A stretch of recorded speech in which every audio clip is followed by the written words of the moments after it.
My husband didn't believe his kids were tormenting me, so I made him feel exactly what they did to me. I literally had to destroy my own home to save my marriage. And even then, standing amidst the wreckage, I wasn't sure it would be enough.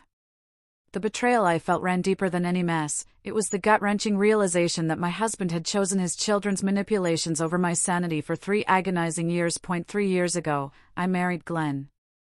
We dated for 2, and in that time, his 2 kids from his previous marriage, Cody, who was 12, and Madison, 10, seemed, well, sweet enough.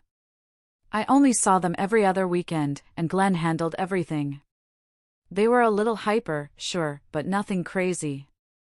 Glenn always gushed about them, straight A's, teachers adored them, he was so lucky. I truly believed I was walking into this ready-made, perfect family. The second we said I do, the second I moved into Glenn's house, everything changed. It was like a switch flipped. Madison and Cody transformed overnight from polite children into absolute nightmares. Madison, with her innocent eyes, would sneak into my closet, take scissors, and butcher my clothes. Then she'd tell Glenn I said she could use them for art projects. Cody, always so helpful, would systematically delete my work files from my laptop, claiming he was just trying to organize things. At dinner, they'd launch food at the walls. When I'd protest, when I'd show Glenn the ruined clothes, the deleted files, he'd just laugh it off. Kids will be kids, he'd chuckle. Or, Madison was just being creative. And then he'd buy me new clothes, while quietly implying I should have backed up my files better, as if losing a major promotion was my fault for not expecting my stepson to sabotage me. They learned fast, those kids did. They learned that Daddy would never, ever believe they did anything wrong. It escalated. Madison started telling kids at school I hit her. The principal called Glenn, concerned, and instead of asking Madison why she would lie, Glenn turned to me. "Are you stressed, honey? Did you maybe grab Madison too hard by accident?" My heart sank. Then Cody started stealing money from my purse. When I caught him red-handed, Glenn actually said Cody was probably just borrowing it and forgot to ask. He made Cody return the money, but then, get this, he gave him $20 for being honest about taking it. I was losing my mind. Desperate, I reached out to Glenn's ex-wife, Kelly. I laid it all out, hoping for an ally, for someone to say I wasn't crazy. She just laughed. A cold, bitter laugh. "Good luck," she said. "That's why I left him." She told me Glenn had been exactly the same during their marriage, always making excuses for the kids, never letting her discipline them. She said the kids were different at her house because she actually had rules. That conversation was a spark. It ignited an idea, a desperate, risky, and frankly, manipulative plan. I started planning a business trip. 2 weeks, Dallas, a major project. Glenn, oblivious, said, "No problem, honey. I'll handle everything with the kids." The night before I left, I sat Cody and Madison down. I looked them straight in the eye and told them that while I was gone, they could do whatever they wanted. Daddy wouldn't stop them anyway. Madison's eyes lit up like fireworks. "Can I paint my room black?" she practically shrieked. "Oh, Daddy would love how creative that is," I told her, my voice dripping with false sweetness. Cody asked if he could have friends over every single night. "Daddy will think it's great you're so social," I assured him. I left the next morning. My trip was actually just to stay at my sister's house across town, waiting. The first call came that night. Glenn, voice strained with panic. Madison, his creative little angel, had poured black paint all over her bedroom carpet trying to paint the walls. All over it. He asked how to get paint out of carpet. I feigned ignorance. "Oh, I don't know, honey. Maybe call a professional?" He shrieked about hundreds of dollars. I simply reminded him, "Madison's just being creative, darling. Just like you always say." The next day, Cody had 8 friends over. They broke Glenn's television playing video games too roughly. Glenn called, asking about homeowners insurance. I told him to check the policy, then sweetly reminded him how happy he must be that Cody had so many friends. By day 4, the kids had figured it out. Even without me there, Daddy still wouldn't punish them. Madison flushed Glenn's car keys down the toilet because he wouldn't take her for ice cream at 10 p.m. Cody told his teacher homework was stupid and he didn't have to do it anymore. The school called Glenn, furious, demanding a parent conference over 8 missing assignments. Glenn called me, literally crying. "The kids are out of control," he wailed. I asked what he meant. "But honey, your kids are perfect angels," I said. "Maybe they're just expressing themselves?" By the way, if you're still with me and wondering how any of this gets fixed, make sure to hit that subscribe button. You won't want to miss the next chapter of this unbelievable story, or the other wild tales I have coming your way. Week 2 was even worse. Madison cut her own hair into a mohawk. When Glenn freaked out, she burst into tears, crying that he was mean and she missed Mommy. Glenn actually called me, sobbing, telling me Madison said she liked me better. Cody got suspended for selling his lunch to other kids and keeping the money, then lying about it. The principal warned Glenn this was a pattern, expressing serious concerns about the lack of discipline at home. When I finally returned after 2 weeks, the house was a disaster zone. Thick black paint smears defaced the kitchen doorway. The living room TV screen was a spiderweb of cracks. Glenn sat on the couch, head in his hands, surrounded by the wreckage of his 2 weeks without me as his buffer. The kids were at Kelly's house, the only reason he'd even agreed to let me come back.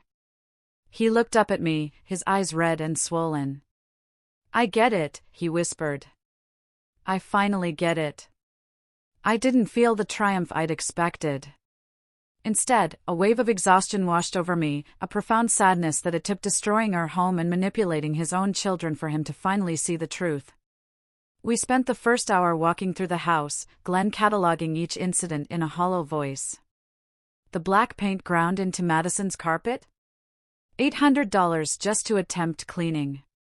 The broken television? $1,500. The plumber charged $300 to retrieve his car keys from the toilet. Glenn said the worst part wasn't the property damage, but the principal calling him a neglectful parent raising dishonest children.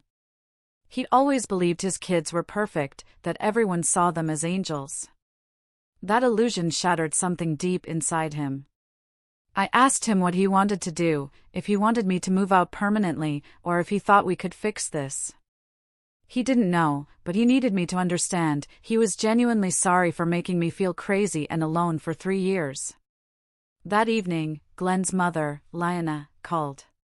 The school had contacted her as an emergency contact during Cody's suspension. She demanded to know what was happening, why her perfect grandchildren were in crisis. I watched Glenn, and for the first time, he told her the truth instead of making excuses. Lyanna was shocked into silence as Glenn admitted the kids had been out of control for years, and he'd refused to see it because admitting they weren't perfect felt like admitting he'd failed as a father. She insisted on coming over the next day. When Lyanna and her husband Julian arrived, their shock at the state of the house was palpable. Julian walked through each room, shaking his head. Lyanna sat heavily on the couch, asking Glenn how long this had been going on. Glenn broke down again, pouring out everything, the cut-up clothes, the deleted work files, the stolen money, the false abuse allegations. Lyanna looked at me with something like horror. She apologized for all the times she'd dismissed my concerns as me being too strict or not understanding children. Julian, ever practical, asked, "What's the plan to fix this?" Glenn admitted he had no plan, only that everything had to change. I added that I wasn't sure the marriage could survive, even with improved parenting. Lyanna immediately suggested family therapy and offered to pay, acknowledging her part in raising Glenn to think children should never be disciplined. Glenn looked surprised. It was the first time I'd seen anyone in his family actually acknowledge a mistake. We scheduled an emergency family therapy session, but the therapist wanted to meet with Glenn and me alone first. I agreed, needing a neutral party to help me figure out if I even wanted to try saving this. That evening, Kelly called me directly, a rare event. She said the kids were complaining that Daddy was acting weird and mean now. She wanted to know what happened during my business trip. I told her the truth, about the fake trip, about my desperate plan to make Glenn finally understand. She was quiet for a long moment, then said she wished she'd thought of that during her own marriage. It would have saved me years of misery. Kelly offered to keep the kids an extra week while we figured things out, and even offered to back me up with the therapist about the children's behavior patterns. I was surprised by her support, but incredibly grateful. Having the ex-wife confirm the problems would make it much harder for Glenn to backslide into denial. Our first therapy session was brutal. The therapist didn't let Glenn minimize or excuse anything. And she didn't let me off the hook for manipulating the children as part of my revenge plan. We both left feeling raw and uncertain. But the therapist told us that discomfort meant we were actually dealing with real issues instead of pretending. Glenn started researching parenting strategies and child psychology obsessively. It should have been encouraging, but he kept trying to tell me everything he was learning like it was brand new information. I had to remind him that I'd been telling him these exact things for 3 years, and he'd called me too strict. The house repairs began. The carpet replacement in Madison's room made Glenn physically flinch when he wrote the check. I didn't feel sorry for him. This was a natural consequence of never setting boundaries, and maybe financial pain would finally motivate him. When Kelly brought the kids back after 9 days, the change in Glenn's demeanor was immediate. He was nervous, uncertain, instead of his usual indulgent self. The kids picked up on it right away. Madison threw herself at him the second she walked through the door, wrapping her arms around his waist, smiling up with those big eyes that usually got her anything she wanted. She held on a moment longer than usual, then pulled back and asked in her sweetest voice if she could have friends over for a sleepover tonight. Glenn looked down at her, and I watched his face cycle through 5 different emotions before he finally shook his head. "No, not tonight," he said, his voice surprisingly firm. "You need to settle back in first." Madison's smile froze. Her eyebrows pulled together, her mouth slightly open, as she studied Glenn, trying to figure out what was different. She glanced at me, then back at him, her brain visibly working through possible strategies to change his answer. But she didn't try any. She just nodded slowly and walked toward the stairs without her usual argument or tears. Cody came in next, dropping his backpack right in the middle of the living room floor, something he did every single day. Normally, I'd be the one to pick it up while Glenn walked right past it. This time, Glenn called out Cody's name in a firm voice that made both me and Cody stop moving. Cody turned, looking confused. Glenn pointed at the backpack. "Put it in your room where it belongs, Cody. Don't leave it for someone else to trip over." Cody stared at his dad like he was speaking another language. He glanced at me to see if I'd intervene. When neither of us moved, he slowly walked back, picked up his backpack, and carried it upstairs. His face showed he'd figured out something big had changed, but he didn't know what, or how permanent it was. Dinner that night felt like we were all sitting on eggshells. I'd made spaghetti, it was easy, and I was exhausted. The kids sat down, actually using their napkins instead of wiping their hands on their shirts. Madison twirled her pasta carefully. Cody cut his meatballs into tiny pieces. Both watched Glenn out of the corners of their eyes. About halfway through, Madison picked up a piece of broccoli with her fingers. I saw her arm move back slightly, getting ready to throw it. Glenn's fork stopped halfway to his mouth. "Madison," he said, a quiet warning. She froze, broccoli in hand, testing to see if he was serious. When his expression didn't change, she flicked the broccoli at the wall anyway, probably figuring he'd laugh it off. It hit, leaving a small butter stain, then fell to the floor. Glenn put his fork down very carefully. "Madison," he said, "go clean that up. Right now." She started to smile, thinking it was a joke, but Glenn's face remained serious. "Why?" she asked. Because you threw it there, he replied. Her smile vanished. She pushed her chair back, scraping it loudly, stomped to the wall, picked up the broccoli, and smeared the stain with her napkin. Glenn told her to get a wet paper towel from the kitchen and do it properly. Her face turned red, her eyes filled with tears, but Glenn didn't back down. She went, cleaned the wall, and then Glenn told her to go to her room for the rest of dinner. Madison looked at me, expecting me to save her. I just took another bite of spaghetti. She ran upstairs and slammed her door hard enough to shake the house. After the kids went to bed, Glenn sat on the couch, staring at nothing, his hands hanging between his knees.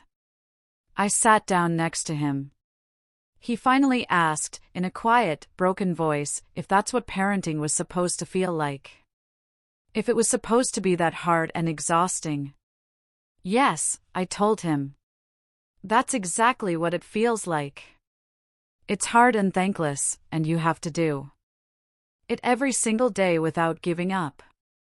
I explained that's why I'd been so angry, watching him take the easy path, just giving them whatever they wanted, never making them face consequences.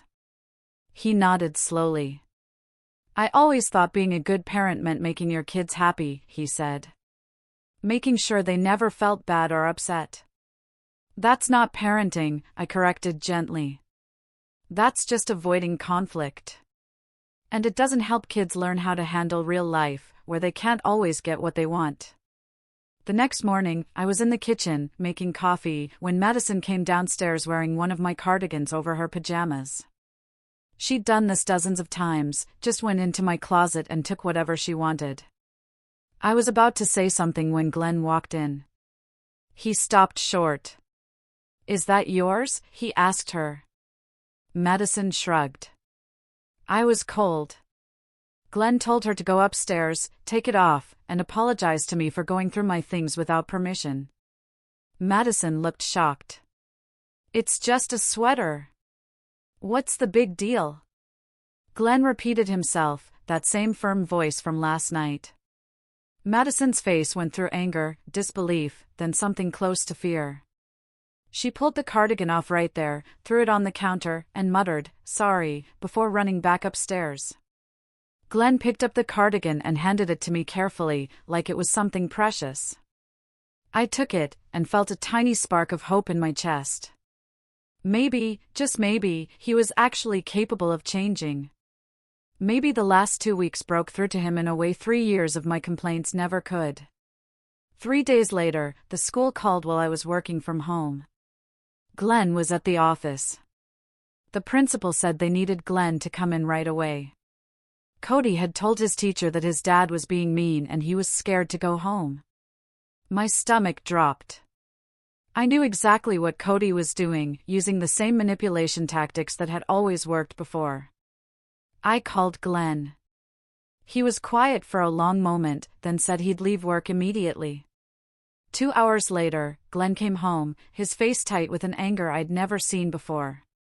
He told me the principal and school counselor had sat him down, wanting to know if there were problems at home. Glenn had to explain that he'd been too easy on the kids for years, and he was finally implementing normal rules and discipline. The counselor asked for specific examples. Glenn told them about the backpack, the broccoli, the borrowed clothes, all these tiny, normal things that Cody had twisted into his dad being mean and scary. The principal said they had to take these things seriously, but they could tell from Glenn's examples that he wasn't doing anything wrong. Glenn had even told them to call Kelly for confirmation about the behavioral issues. He was angry in a way I didn't think he was capable of being at his kids, like he was finally seeing how much they'd been manipulating him all along. That evening, Glenn sat Cody down at the kitchen table. "Why did you tell your teacher you were scared to come home?" he asked. Cody's eyes immediately filled with tears. "I didn't mean it that way," he whimpered. "I was just upset about having to do chores, and it came out wrong." Glenn didn't soften his expression or his tone. He told Cody that lying to teachers and counselors about being scared at home was serious. People could get in real trouble for that kind of accusation. Cody cried harder, saying he was sorry, he wouldn't do it again. Normally, this is where Glenn would pull him into a hug and tell him it was okay. This time, Glenn just sat there and let Cody cry. He explained that false accusations had serious consequences. Cody just lost his video game privileges for 2 weeks because lying about safety issues wasn't something they could ignore. Cody's crying stopped abruptly. He stared at Glenn like he'd never seen him before. Shock quickly turned to anger. He stood up from the table so hard his chair tipped backward. "I want to go live with Mom full-time if you're going to be like this," he yelled. It was clearly meant to hurt Glenn, to make him panic and beg Cody to stay. Glenn just nodded calmly. "That's fine," he said. "We can call Kelly right now and discuss it with her and the family therapist." Cody's face went pale. This wasn't how this was supposed to work. He was supposed to threaten to leave, and Glenn was supposed to apologize, take back the punishment, and promise to be nicer. Glenn pulled out his phone and actually started to dial Kelly's number. "Wait," Cody said, his voice panicked. Glenn looked at him, his finger still hovering over the call button. Cody mumbled, "Maybe I don't want to live with Mom full-time. Maybe I was just mad." Glenn put his phone down. "Threatening to leave every time you don't get your way isn't going to work anymore," he told Cody. "So, you should only say it if you mean it." Our second therapy session happened 2 days later. This time, Kelly joined us on video call. The therapist asked Kelly to describe how the children behaved at her house compared to what she'd heard about their behavior at Glenn's. Kelly said at her house, the kids did their homework without being asked. They cleared their plates. They followed basic rules because she'd always had consequences. She explained that when Cody or Madison tried their usual tactics at her place, she didn't engage with the drama. She just enforced whatever consequence they'd agreed to ahead of time. The therapist asked Glenn how it felt to hear that his children were completely capable of good behavior, but chose not to show it to him. Glenn's face did this complicated thing where he looked hurt and angry and embarrassed all at once. He admitted he felt stupid and betrayed, like his own kids had been playing him for years and everyone else could see it except him. His voice cracked a little when he said he thought he was being a good dad by never making them upset, but really, he was just teaching them that manipulation works better than honesty. The therapist nodded, writing in her notebook. She told Glenn that the children were responding to the environment he created, where getting what they wanted was easier through manipulation than through honest communication. She said that made it a pattern he could change, rather than a character flaw in the kids themselves. Glenn looked at me. I could see he was finally, truly understanding what I'd been trying to tell him for 3 years. The kids weren't bad. They were just doing what worked in the world Glenn created for them. Now, he had to create a different world, with different rules. And it was going to be hard and uncomfortable for everyone until the new pattern stuck. That evening, Madison came home from Kelly's house, bouncing into the kitchen, asking if she could go to Lily's birthday party on Saturday. Glenn looked up from his coffee. "Did you finish your weekend chores like we discussed?" Madison's face went blank. "Then she said she'd do them tomorrow." Glenn shook his head. "The rule is chores first, then activities. If they're not done by Saturday morning, you can't go to the part." "Why?" Madison's expression shifted through confusion to anger in 2 seconds flat. She started screaming that this wasn't fair, that I had ruined everything, that I'd turned her daddy against her, and now he was mean just like me. Glenn stood up. Calmly, he told her he wasn't being mean, he was being a parent, and the rule applied whether she liked it or not. Madison threw herself on the floor, actually kicking and screaming like a toddler, yelling that she hated both of us and wanted to live with her mom forever. I watched Glenn's face, fully expecting him to cave, to comfort her, to promise she could go to the party anyway. Instead, he told Madison she could go to her room until she was ready to speak respectfully. If she wasn't calm in 30 minutes, she'd lose screen time for the evening, too. Madison looked at me, hoping I'd intervene. I just shrugged. "You heard your dad," I told her. She scrambled off the floor and ran to her room, slamming the door so hard a picture frame fell off the hallway wall. Glenn sat back down, looking shaky. Did I do that right? He asked me. Yes, I said. That was exactly right. He'd enforced a boundary without backing down.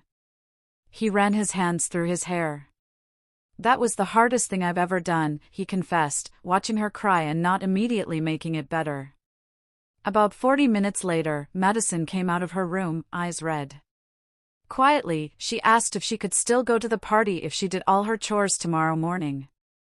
Glenn told her yes. She nodded and went back to her room without another word. After she was gone, Glenn came to find me in the bedroom, where I was folding laundry.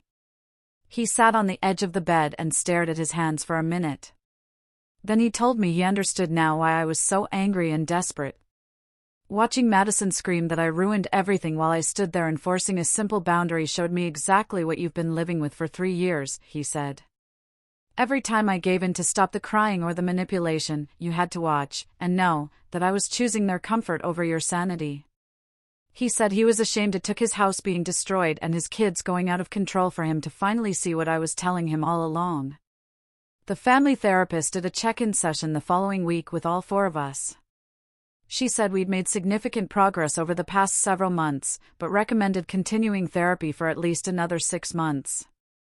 She explained that the kids were developing healthier coping skills and learning to communicate their needs instead of manipulating to get what they wanted. Glenn was maintaining boundaries consistently, which gave the kids security even when they fought against the structure. She emphasized that these were the foundations of lasting change, but the family needed continued support to prevent backsliding into old patterns. Everyone agreed to keep attending sessions regularly. That night, after the kids went to bed, Glenn and I had a serious conversation about whether I was ready to commit to staying in the marriage. He asked me directly if I'd decided, or if I was still considering leaving. I told him honestly that I saw real change happening, and I was willing to keep working on rebuilding trust between us. But I needed him to understand one crucial thing: one backslide into old patterns and I was done. If he started making excuses for the kids again, or dismissing my concerns, or choosing their manipulation over our partnership, I would leave immediately. I wasn't going to give him multiple chances to prove he'd changed because I'd already given him 3 years of chances before my fake business trip. He said he understood completely, and he knew he was getting one opportunity to show the changes were permanent. We agreed to think of this as a new relationship starting now, rather than trying to fix the broken one from before. Glenn suggested we renew our vows privately once we'd made it to a full year of healthy patterns, a way to mark the real beginning of our marriage. I was surprised to find myself actually considering it instead of immediately saying no. A year felt like enough time to know if the changes were real or just temporary effort. If we made it that long with consistent parenting and mutual support, maybe a vow renewal would feel right. A few weeks after that conversation, Madison knocked on my bedroom door while I was folding laundry. She stood there, picking at her fingernails, and asked if I could take her shopping for new clothes. I said sure and started to grab my purse, but she stopped me. "I want to apologize first," she said quietly. "For cutting up your clothes 3 years ago. I know it was mean, and I'm sorry. I've been saving my allowance money to help pay for replacements." My breath caught in my throat. I told her I appreciated the apology, and we could definitely go shopping, but she needed to understand that actions have consequences, even when we're sorry about them later. I said she could use her allowance money to pay for half of whatever we bought, and I'd cover the other half. Madison nodded, actually seeming okay with that arrangement instead of arguing like she would have months ago. We went to the mall that Saturday. She picked out clothes carefully, checking price tags, doing math in her head to figure out what she could afford with her share. It felt like shopping with an actual responsible kid instead of the destructive nightmare who used to demand everything she saw. The next week, Cody came home from school looking nervous. He went straight to his room without his usual snack. Glenn noticed and went upstairs to check on him. I heard them talking through the door. Cody admitted he'd gotten in trouble for talking during a test. Glenn came back downstairs 20 minutes later and told me Cody had been expecting him to call the teacher and make excuses like he used to. Instead, Glenn had a calm conversation about what happened, why the rule existed, and what better choices Cody could make next time. Glenn said Cody seemed almost relieved to have a father who acted like a parent instead of a friend who'd cover for anything. The school called the next day to confirm Glenn's conversation. The teacher said she appreciated the united front between home and school for the first time since Cody had been in her class. 6 months after my fake business trip, our house was finally repaired. Madison's new carpet looked perfect. The replacement television worked great. All the other damage from those 2 weeks was fixed. The kids were doing better in school, with consistent homework completion and improved behavior reports. Glenn had maintained the boundaries without any major backsliding, though there were still occasional tests that he handled appropriately. I found myself feeling cautiously optimistic about our future together for the first time since we'd gotten married. I knew we'd always need to stay alert for old patterns trying to creep back in, but the changes seemed real and lasting, not just temporary effort. Glenn and I celebrated our progress with a quiet dinner at home after the kids went to Kelly's house for the weekend. He made pasta, and we ate at the kitchen table with candles, something we hadn't done since before we got married. He told me he was grateful I hadn't given up on the family, even when I had every right to leave. I told him I was glad he finally opened his eyes to what was really happening. I told him that watching him become the father his children actually needed, instead of just their friend, had made me fall in love with him again in a completely different way than before. He reached across the table and took my hand. We sat there quietly, finishing our wine. The house felt peaceful in a way it never had during those first 3 years. And I realized this was what family was supposed to feel like. I'm still on this journey, learning to trust and rebuild, but we're taking it one day at a time. I have to ask you, though, what would you have done in my place? Have you ever felt like you had to take such extreme measures to finally be heard? Tell me what you think in the comments below. I really want to know.